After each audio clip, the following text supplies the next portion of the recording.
नमस्कार दोस्तों, माँ संतोषी एजुकेशन आईएएस में आपका स्वागत है। हम कर रहे थे यूथ कंपटीशन टाइम, जो कि बुक आती है, जो यूपी आर के लिए बेस्ट मानी जाती है, उसको हम देख रहे थे। तो उसी संदर्भ में आज हम क्या करेंगे, आज हम सॉलिड पेपर देखेंगे जो 2016 का जो हिंदी का पेपर हुआ था, समान हिंदी, उसको हम देखने वाले हैं, उसके एक्सप्लेनेशन देखेंगे उसका। ठीक है, देख देते हैं कि जो 2016 में पुनः परीक्षा हुई थी, जो पेपर मतलब लीक हो गया था या उस सिलसिले में पर 20 पेपर हुआ था, उसका हम जो समान हिंदी है वो हम करने जा रहे हैं। ठीक है, चलिए शुरू करते हैं। और आपको जैसे PDF चाहिए तो PDF के लिए आप टेलीग्राम ग्रुप को ज्वाइन कर लीजिए, वहाँ से आपको PDFs की मिल जाएगी। ठीक है, और आप अगर चैनल पर नए हैं तो प्लीज़ चैनल को सब्सक्राइब जरूर कीजिए। चलिए शुरू करते हैं। पहला क्वेश्चन क्या है, भौतिक का विलोम क्या होगा? तो भौतिक का क्या हो जाएगा, आध्यात्मिक हो जाएगा। भौतिक का विलोम शब्द आध्यात्मिक होता है। भौतिक एवं आध्यात्मिक विश्लेषण शब्द है। विशेषण का विलोम सदैव विशेषण होता है। विलोम शब्द का अर्थ है उल्टा या विपरीत। ठीक है दोस्तों, प्राची का शब्द क्या होता है? तो प्राची का हो जाएगा प्रतीची हो जाएगा। ठीक है, अब देख लेते हैं जो और भी शब्द दिए हुए हैं इनके विलोम क्या हो जाएंगे। प्राची मतलब पूरब, प्रचीति मतलब पश्चिम होता है। ठीक है, उदीची मतलब उत्तर और अवची मतलब दक्षिण। नवीन का प्राचीन हो जाएगा। ठीक है, समीची का अर्थ है प्रशंसा होता है। ठीक है, ये जो समीची है इसका अर्थ होता है प्रशंसा। ठीक है, समष्टि का क्या हो जाएगा? समष्टि का हो जाएगा व्यष्टि। ठीक है, समष्टि का विलोम होगा व्यष्टि। विशिष्ट का सामान्य अवशिष्ट होता है, विशिष्ट का सामान्य अशिष्ट या शिष्ट हो जाता है, और जो अपुष्टि है उसका विलोम पुष्टि हो जाता है। ठीक है, इसमें विलोम शब्द की दृष्टि से कौन सा युग गलत है? ठीक है, इसमें जो आग्रह और विग्रह है ये विलोम की दृष्टि से गलत है।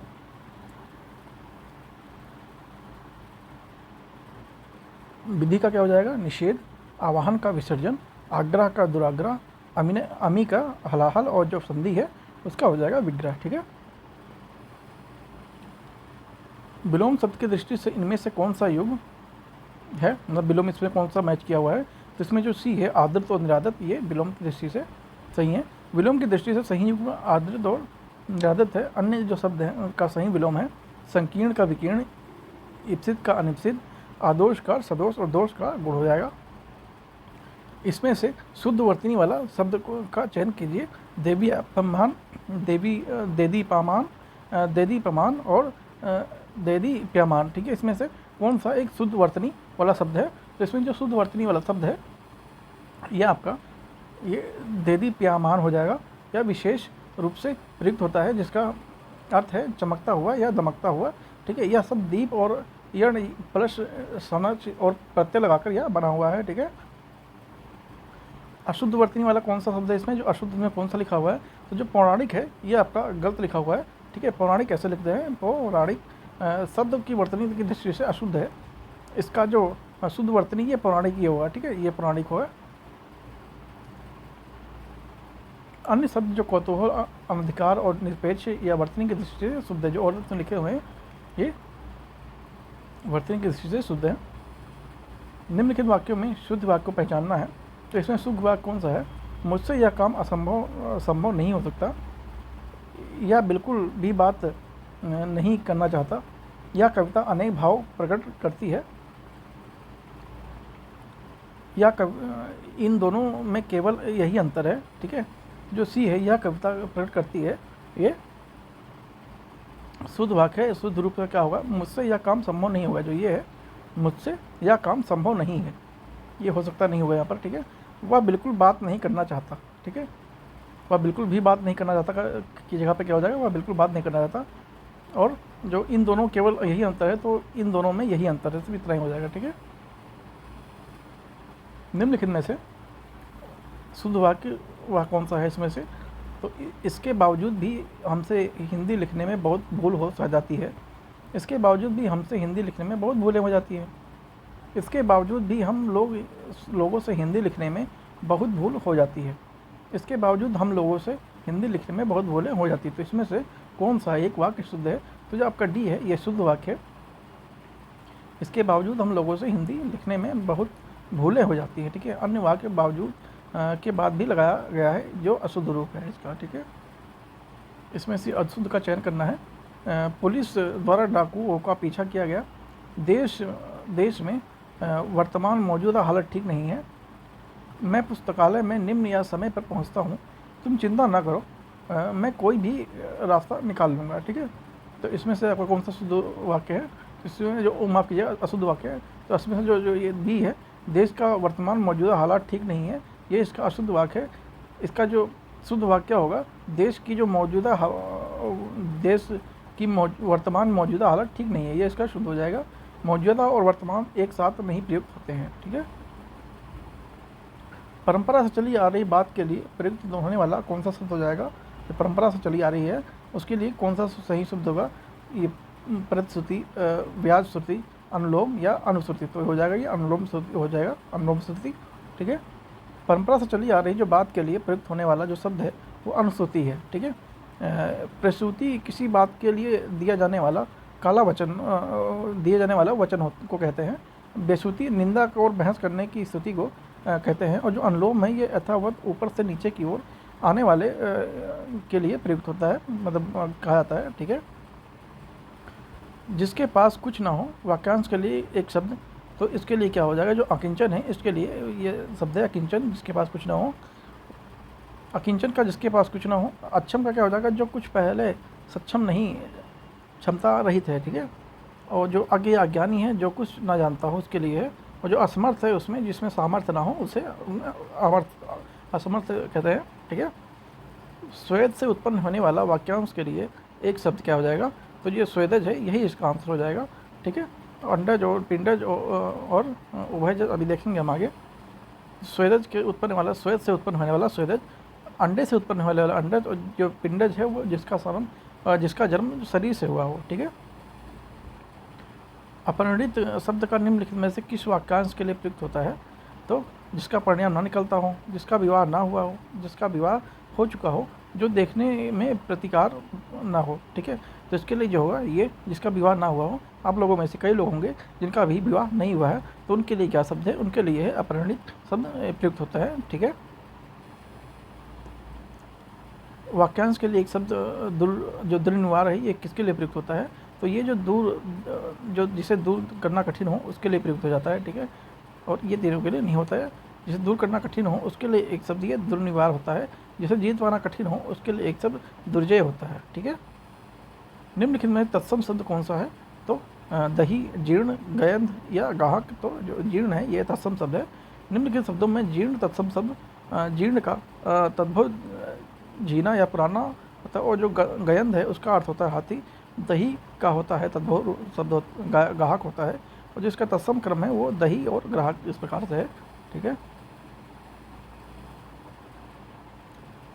आगाहन का तत्सम रूप कौन सा होगा? तो आगाहन का ये अग्राहण हो जाएगा, ठीक है। आगाहन तत्सम रूप से अग्राहण होता है। आगाहन हिंदू पंचांग का एक महीना होता है। जिस शब्दों का संस्कृत से बिना किसी परिवर्तन के हिंदी में ले लिया जाता है तत्सम शब्द कहलाता है, ठीक है। निम्नलिखित में से तद्भव शब्द कौन सा है? तो चतुर्दश, चतुर्थ, 14 या चत्वारि। तो इसमें से जो ये सी है 14, ये एक तद्भव शब्द है। शब्दों में 14 तद्भव शब्द है, जबकि चतुर्दश, चतुर्थ या चत्वारि तत्सम शब्द है, जो कि संस्कृत शब्द के विभिन्न विकारों या ध्वनि में परिवर्तन के साथ हिंदी में प्रयुक्त होता है, उन्हें तद्भव कहते हैं, ठीक है। अभ्यंतर का तद्भव क्या कहलाता है? तो अभ्यंतर का अंदर, भीतर, बाहर या गहरा। तो ये गहरा कहलाता है जो अभ्यंतर है। अभ्यंतर का जो तद्भव शब्द है भीतर है या गहरा या तत्सम गंभीर है, या बाहर का तत्सम बाहिर होता है, ठीक है। करपट का तद्भव क्या होता है? तो कपट, कारपेट, कपूर या कपड़ा। तो जो कपड़ा होता है वो करपट का तद्भव रूप है। करपट का तद्भव रूप कपड़ा होता है। कपूर या कपूर का तद्भव कपट होता है, और कारपेट का ये असंगत है, ठीक है। वह बहुत खाता है। इस वाक्य में बहुत शब्द किस प्रकार का विशेषण है? तो निश्चित परिणामवाचक है, निश्चित संख्यावाचक है, तुलनात्मक विशेषण है या अनिश्चित परिणामवाचक है। तो ये बहुत खाता है, तो उसमें कितना खाता है ये नहीं पता, तो ये आपका हो जाएगा अनिश्चित परिणामवाचक, मतलब परिणाम दिखा रहा है लेकिन ये नहीं पता कितना परिणाम है, ठीक है। तो ये अनिश्चित परिणामवाचक विशेषण हो जाएगा, ठीक है। वह बहुत खाता है। इस वाक्य में बहुत शब्द अनिश्चित परिणामवाचक विशेषण है, परिणामवाचक विशेषण है, या बहुत शब्द किसी निश्चित परिणाम को नहीं बता पा रहा है, ठीक है, जैसे मैंने भी बताया।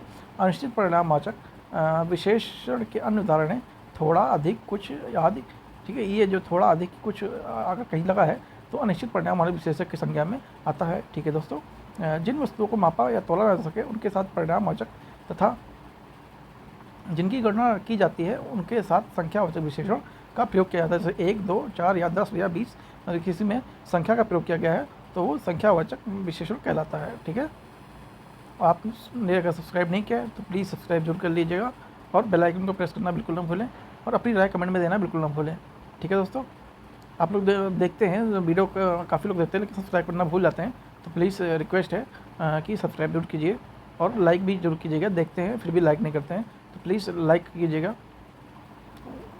निम्नलिखित में से वाक्य को चुनिए जिसमें गुणवाचक विशेषण का मतलब इसमें गुण को बताया, किसी का जो कौशल है उसको बताया गया है। तो देखते हैं, वह नटखट बालक संगीत नहीं सुन पा रहा है। वह बहुत पक्षी उड़ा रहा है। बहुत पक्षी कितने नहीं पता। मैंने 10 मन गेहूँ खरीदा, तो ये 10 मन बता रहा है, 10 मन गेहूँ खरीदा। ऐसे आदमी लाखों में है, लाखों मतलब लाखों में है, एक है, ठीक है। तो ये सब तीनों हैं, ये किसके विशेषण है? ये निश्चयवाची परिणामवाचक के विशेषण है, ठीक है। और जो गुणवाचक बता रहा है तो गुणवाचक ये है, जो नटखट बालक है वो क्या नहीं सुन रहा? संगीत नहीं सुन रहा, तो वो संगीत की बात कर रहा है, ठीक है। और नटखट बालक संगीत नहीं सुन रहा, इस वाक्य में गुणवाचक विशेषण नटखट का प्रयोग किया। गुण उसका क्या है? नटखट है, ठीक है। बालक क्या है? नटखट है, ठीक है। जिन विशेषण शब्दों का पदार्थ के गुण या रंग का आकार, अवस्था या रूप आदि का बोध होता है उन्हें गुणवाचक विशेषण कहते हैं। जैसे भला, बुरा, पापी, लालच, लाल, पीला, भारी, सुंदर, लंबा, कुरूप इत्यादि को, ठीक है। सतीश चंचल बालक है। सतीश क्या है? चंचल बालक है। इस वाक्य में जो चंचल है वो शब्द क्या है? तो चंचल बालक क्या है? ये उसका गुण बता रहा है कि सतीश क्या है? चंचल है, ठीक है। तो ये गुणवाचक विशेषण हो जाएगा। विधेय विशेषण, सर्वनाम विशेषण, प्रविशेषण ये नहीं होगा, ये हो जाएगा आपका गुणवाचक विशेषण। गुण बता रहा है वो सतीश क्या है? चंचल है, ठीक है। सतीश चंचल बालक है। इस वाक्य में जो चंचल है ये गुणवाचक विशेषण है। चंचल शब्द यहाँ सतीश का गुण बता रहा है, ठीक है। अतः गुणवाचक विशेषण है। विशेषण के 4 भेद होते हैं: गुणवाचक, संख्यावाचक, परिणामवाचक या सर्वनामी विशेषण, ठीक है। मानसिक विशेषण किस मूल शब्द से बना हुआ है? जो मानसिक विशेषण है किस मूल शब्द से बना हुआ है? तो ये आपका जो मानस है उससे बना हुआ है, ठीक है। मानसिक विशेष मानस मूल शब्द से बना है।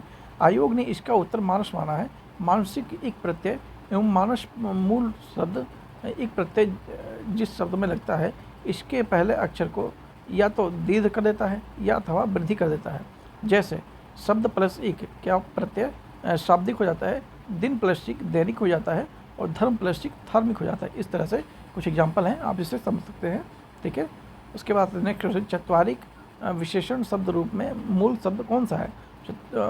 माफ के चत्वारिक नहीं है, चरित्रिक है वो, ठीक है। थोड़ा एक्चुअली जल्दी में प्रोनाउंसिएशन में थोड़ी बहुत तो इधर उधर हो जाता है, तो थोड़ा मैनेज कीजिएगा। आप लोग समझ सकते हैं कि वीडियो लंबी भी ना हो, इसका भी ध्यान रखना होता है पूरी वीडियो में, ठीक है। तो इसमें जो चरित्र है इसका होता है चरित्रिक विशेषण शब्द का मूल शब्द चरित्र है। चरित्र शब्द एक प्रत्यय से लगाने से विशेषण चरित्रिक बना है। एक प्रत्यय युक्त तो कुछ विशेषण हैं, जैसे धर्म एक धार्मिक, मुख प्लस एक मौखिक, अर्थ प्लस एक आर्थिक, ठीक है। इस तरह से मीमांसा का सही पर्यायवाची क्या है? मीमांसा का सही पर्यायवाची क्या है? तो इसका है समालोचन, ठीक है। मीमांसा का सही पर्यायवाची शब्द समालोचन है। इसके अन्य प्रत्यय हैं समीक्षा, आलोचना, विवेचना, निरूपण और इत्यादि हैं, ये सब, ठीक है। बिजली का पर्याय क्या है? जो बिजली का पर्यायवाची शब्द क्या है? तो बिजली का हो जाएगा सौदामिनी, ठीक है, सौदामिनी हो जाएगा। दिए गए शब्द में जो बिजली का पर्यायवाची शब्द सौदामिनी है, इसके अन्य पर्यायवाची जैसे विद्युत, तड़ित, चपला, दामिनी, चमक का पर्यायवाची आभा, दीप्ति, ज्योति, कांति, जगमगाहट आदि ये प्रकाश के पर्यायवाची है। आलोक, रोशनी, उजाला और ज्योति ये प्रकाश के हैं, ठीक है। तो इस चीज़ को ध्यान रखेंगे। निम्नलिखित में से कौन सा शब्द लक्ष्मी का पर्यायवाची नहीं है? जो लक्ष्मी का पर्यायवाची कौन नहीं है? रमा, इंदिरा, कमला, भारती। भारती है ये लक्ष्मी का पर्यायवाची नहीं है। भारती लक्ष्मी का पर्यायवाची शब्द नहीं है। भारती सरस्वती का पर्यायवाची, ठीक है। भारती किसका है? सरस्वती माता का पर्यायवाची है। लक्ष्मी के पर्याय कौन से हैं, पर्यायवाची कौन से हैं? रमा, इंदिरा, कमला, विष्णु प्रिय, कमलासना, श्री आदि। ये सरस्वती के पर्यायवाची क्या है? भारती, वागेश्वरी, वीणा वादिनी, वाचा, विद्या देवी इत्यादि। ये सारे ये सरस्वती के पर्यायवाची हैं। ठीक है। निम्नलिखित में से कौन सा शब्द जो कपड़ा का पर्यायवाची शब्द नहीं है? कपड़ा का पर्यायवाची शब्द कौन सा नहीं है? तो वस्त्र, पट, वसन या वासन। जो वासन है ये इसका पर्यायवाची नहीं है। किसका? कपड़ा का। वासन शब्द का कपड़ा का पर्यायवाची नहीं है। वस्त्र, पट, वसन कपड़ा का पर्यायवाची है। बाकी और जो तीनों थे वो इसके पर्यायवाची हैं। निम्नलिखित में से कौन सा शब्द जो मेघ है, मेघ का पर्यायवाची नहीं है? तो जो दामोदर है ये मेघ का पर्यायवाची नहीं है। बाकी और जो है ये सारे मेघ के पर्यायवाची हैं। दामोदर शब्द का मेघ पर्यायवाची नहीं है। मेघ के पर्यायवाची शब्द कौन से हैं? पायोधर, जलधर, वरीधर, धराधर, वरिद, बादल, जिमूत, नीरद आदि। ये सब बादल के मेघ के पर्यायवाची हैं। ठीक है।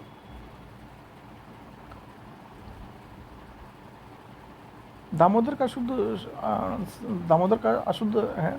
इसका शुद्ध रूप दामोदर होता है, जिसका पर्यायवाची क्या होता है? जनार्दन, चक्रपाणी, विश्वम्भर, मुकुंद, नारायण, केशव, माधव, चतुर्भुज इत्यादि ये सारे होते हैं। ठीक है।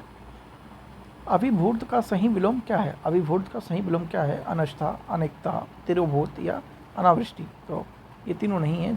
जो ये सी है तिरुभूत, ये अभिभूत का पर्यायवाची है, मतलब अभिभूत का सही विलोम शब्द है। अभिभूत का सही विलोम शब्द तिरोभाव, तिरुभूत है।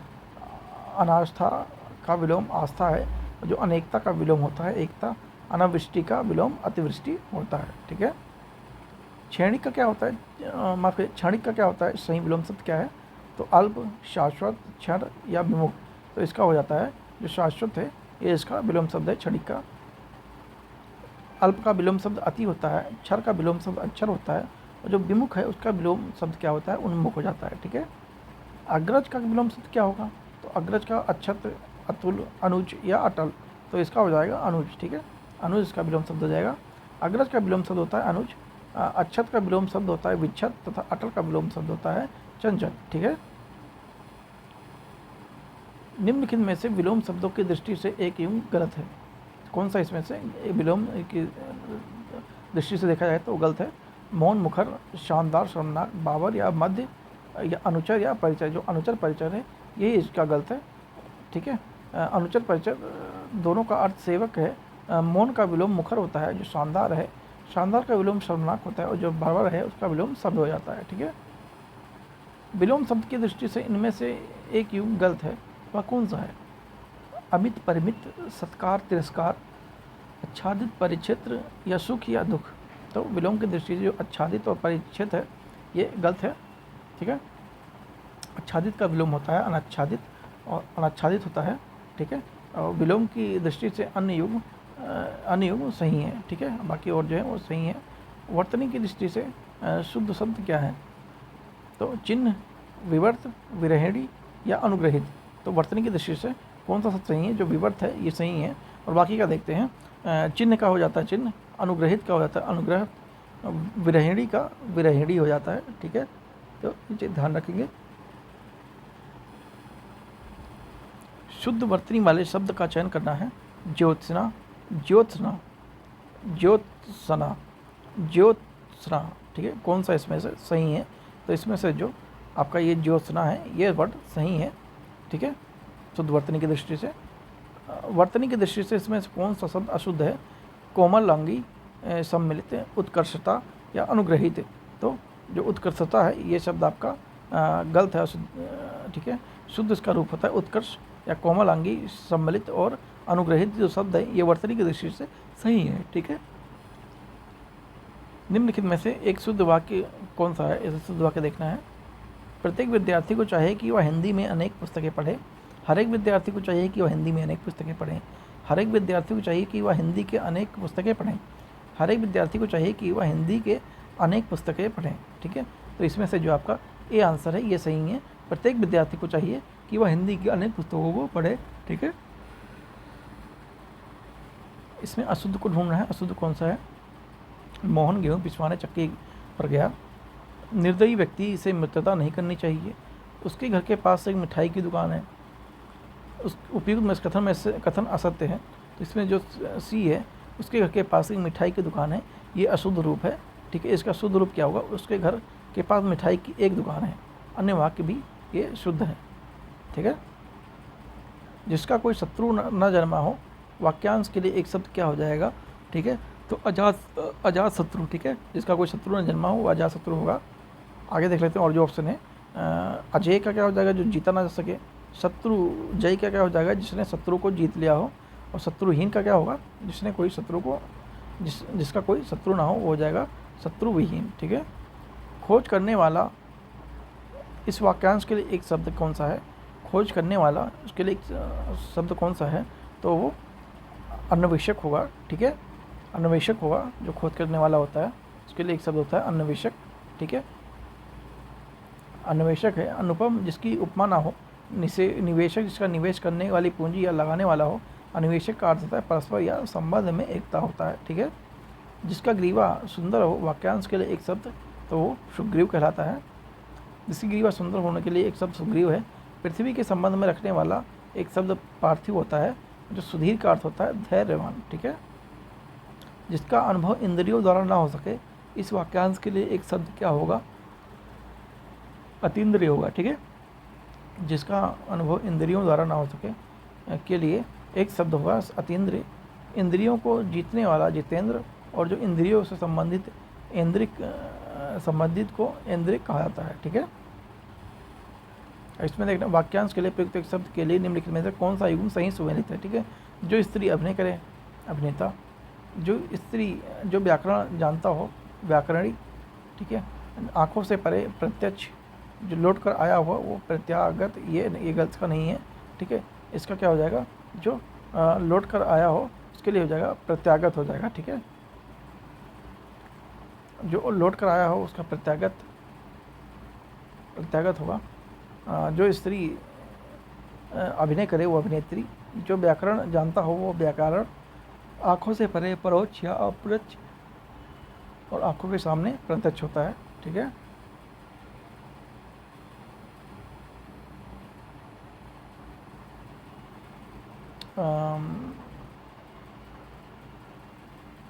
एक सेकंड वाक्य के लिए जो शब्दों को दृष्टि से निम्नलिखित युग्मों को चयन करना है। ठीक है,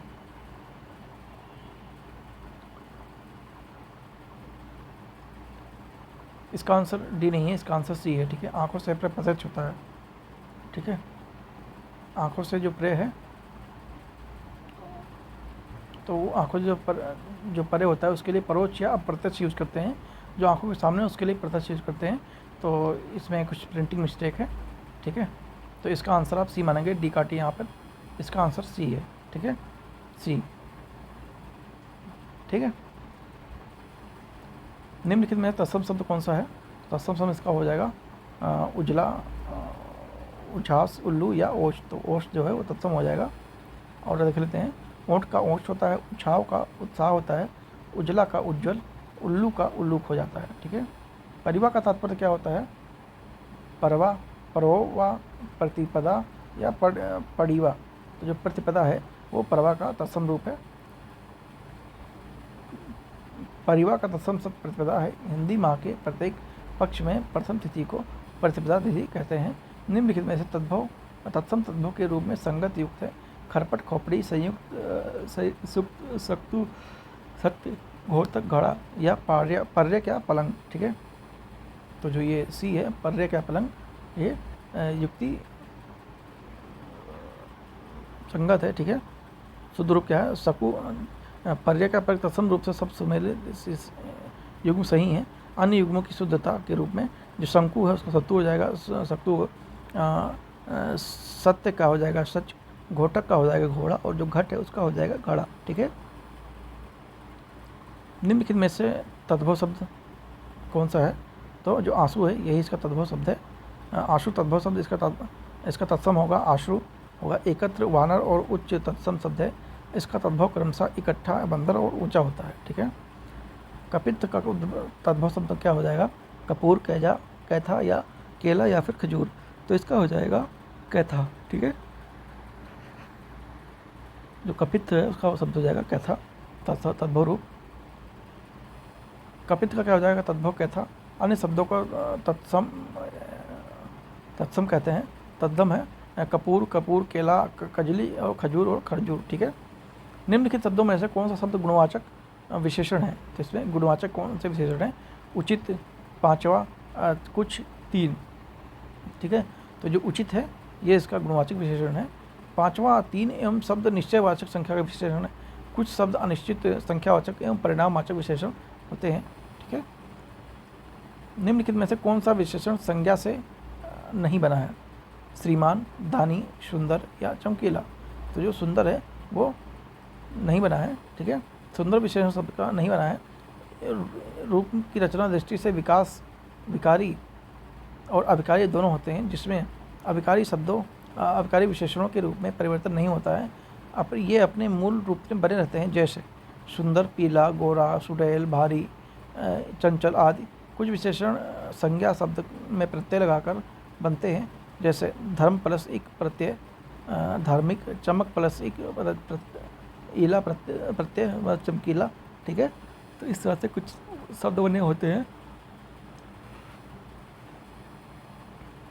निम्नलिखित में से किस वाक्य में उत्तम व्यवस्था गुणवाचक विशेषण या विशेष का प्रयोग किया गया है? परमानंद कक्षा में सबसे होशियार छात्र है। मनमोहन ने इस दुकान में 1 किलो टमाटर खरीदा। इस पौधे में इतना पानी मत डालो। विजय पहलवान का एक दिन में 4 लीटर दूध पीता है। ठीक है। तो इसका पहला ऑप्शन है, ये इसका सही है। परमानंद कक्षा से बाहर होशियार छात्र है। वह उत्तम व्यवस्था गुणवाचक विशेषण का प्रयोग किया गया है। विशेषण 3 की अवस्थाएं होती हैं: मूल अवस्था, उत्तरावस्था और उत्तम अवस्था। मूल अवस्था जिसमें किसी संज्ञा या सर्वनाम की जो सामान्य स्थिति का बोध होता है, जैसे मोहन अच्छा लड़का है। उत्तम अवस्था में जिसमें 2 संज्ञाओं सर्वनाम की तुलना में की जाती हैं, जैसे महेश राहुल से अच्छा है। उत्तम व्यवस्था में जो 2 में से अधिक संज्ञा या सर्वनाम की तुलना में करके एक से सबसे अच्छा या बुरा बताया जाता है, जैसे अकबर सबसे अच्छा है। ठीक है। सौर का किस मूल सबसे विशेषण बना हुआ है? तो सौर का बना हुआ है सूर्य से। ठीक है। सौर शब्द सूर्य के मूलभूत सबसे बना है विशेषण है। अन्य शब्द असंगत है। निम्नलिखित में से कौन सा शब्द विशेषण है? ठीक है। आग, अग्निय, अग्नि या उपयोग में से कोई नहीं। तो जो अग्निय है ये इसका विशेषण है। दिए गए शब्दों में अग्नेय शब्द का विशेषण है। आग संज्ञा शब्द है, इसका तत्सम अग्नि होता है और आग तद्भव होता है। ठीक है। आकाश में पर्यायवाची जो शब्द है, आकाश का पर्यायवाची शब्द है, कौन सा है? तो जो शून्य है वो आकाश का है। आकाश का पर्यायवाची शब्द शून्य, गगन, नभ, अंबर, व्योम आदि होता है। प्रभा के पर्यायवाची शब्द कौन से हैं? चमक, ज्योति और दीप्ति या कांति या छवि, आभा, ये सब इसके पर्यायवाची होते हैं। ठीक है। आपने अगर सब्सक्राइब नहीं किया है तो प्लीज़ सब्सक्राइब जरूर कीजिएगा। ठीक है। प्लीज़ सब्सक्राइब कीजिएगा क्योंकि मेहनत बहुत लगती है वीडियो बनाने में। सोने का पर्यायवाची क्या है? तो अर्क, वर्क, माणिक या कनक। तो जो सोने का पर्यायवाची है वो कनक होता है। सोना का पर्यायवाची कनक है। इसके अन्य पर्यायवाची हैं स्वर्ण, सुवर्ण, पुष्कर, होम, हटाक, कंचन आदि। अर्क का ये पर्यायवाची शब्द हैं। सूर्य, अर्क के पर्यायवाची शब्द क्या है? सूर्य, रवि, भानु, दिनकर, दिवाकर, भास्कर, अर्क आदि ये शब्द हैं और अन्य शब्द जो असंगत हैं। अनेक प्राण पखेरु उड़ गए, उसके प्राण पखेरु उड़ गए। इस वाक्य में जो पखेरु है ये शब्द किसका पर्यायवाची है? तो ये जो पक्षी है उसका है। ठीक है। पक्षी का पर्यायवाची क्या है? पखेरु। ठीक है। उसके प्राण पखेरु उड़ गए। आपने देखा होगा कई बार, कई फिल्मों में भी देखा होगा, या फिर अपने दोस्तों से हंसी मजाक करते होगा कि उसके प्राण पखेरु उड़ गए। वहाँ मैं जा रहा था तो उसका मतलब कोई घटना हो गई, एक्सीडेंट हो गया तो उसके प्राण पखेरु उड़ गए, ऐसे बातचीत होती होगी और टीवी में तो कहीं ना कहीं सुना ही होगा। तो इस संदर्भ में इसे कहा जाता है पक्षी के उड़ गए। आपने पीछे देखा ना कि प्राण पखेरु उड़ गए। तो उड़ता कौन है? पक्षी उड़ते हैं। ठीक है। तो यहाँ पक्षी से तात्पर्य है इसका जो पखेरु है। ठीक है। इसके अन्य पर्याय हैं अंडज, बिगा, खग, विहंग, शंकुनी, पतंग, परिंदा, चिड़िया आदि। ये सब जल्दी का पर्यायवाची त्रिव, जो जल्दी का पर्याय त्रिव या द्रुत होता है। ठीक है। निम्नलिखित में से कौन सा शब्द चंद्रमा का पर्यायवाची नहीं है? चंद्रमा का पर्यायवाची नहीं है। सुधांशु, सुधाकर, सुधाधर या सलील, जो सलील है ये चंद्रमा का पर्यायवाची नहीं है, सलील शब्द का पर्यायवाची नहीं है, अपितु यह पानी का पर्यायवाची है। जो सलील है ये पानी का पर्यायवाची है, ठीक है। पानी के अन्य पर्यायवाची भी हैं नीर, तोय, अम्बु, वरी आदि। सुधांशु, सुधाकर, सुधाकर, मार्यक, शशि, चंद्र और राकेश आज चंद्रमा के पर्यायवाची हैं, ठीक है। निम्नलिखित में शब्दों में से एक शब्द कौन सा है माता का पर्यायवाची शब्द नहीं है? अम्बा, अम्बु, आंबा या जन्नी, ठीक है। तो जो ये अम्बु है ये माता का पर्यायवाची नहीं है, अम्बु का माता पर्यायवाची नहीं है, अपितु पानी का है, ठीक है। जो ये अम्बु है ये किसका है? ये पानी का है। अम्बु पानी का पर्यायवाची है। अम्ब, अम्बा, जन्नी, मातृ, धात्री आदि ये माता के पर्यायवाची हैं, ठीक है। तो हमने ये कंप्लीट कर लिया है 2016 का जो जनरल सामान्य हिंदी का पेपर था उसको हमने पूरा कवर कर लिया है, ठीक है। आप और भी वीडियो देख सकते हैं जो कि पड़ी हुई है हमारे यूट्यूब चैनल माता संतोषी एजुकेशन IAS पे, और भी हमने 2017 के किए हुए हैं। और भी इस जो आदित्य पब्लिकेशन की जो बुक है उसकी जितने भी हमने विलोम शब्द, वाक्य के लिए एक शब्द, ये सारे हमने ऑलरेडी कवर कर लिया है और अभी आगे प्रोसेस चल रहा है, ठीक है। बहुत सारी चीज़ें करनी है, नवंबर तक आपका ये सारा कंप्लीट हो जाएगा। दिसंबर में सिर्फ आपको रिवीजन करना है, सिर्फ रिवीजन करना है, ठीक है दोस्तों। तो प्लीज़ आपने सब्सक्राइब कर लिया हो तो ठीक है, धन्यवाद। नहीं किया हो तो प्लीज़ करके जाइएगा यार, प्लीज़, ठीक है। ठीक है, मिलते हैं फिर नेक्स्ट वीडियो में। Thank you so much.